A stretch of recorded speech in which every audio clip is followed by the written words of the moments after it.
Calcio Padova a un padovano, dopo mesi di trattative e indiscrezioni, ormai pare cosa fatta. Nuovo patron del club bianco scudato sarà Alessandro Banzato, imprenditore padovano proprietario delle acciaierie venete.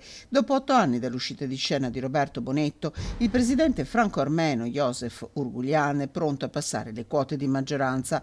Paola Carrona, presidente di Confindustria Veneto Est, commenta così il passaggio. Io sono molto felice che Alessandro Banzato abbia aderito perché io, come ho detto, dare e avere, ne ho parlato prima, con il territorio anche sostenere lo sport è un'azione sociale importante.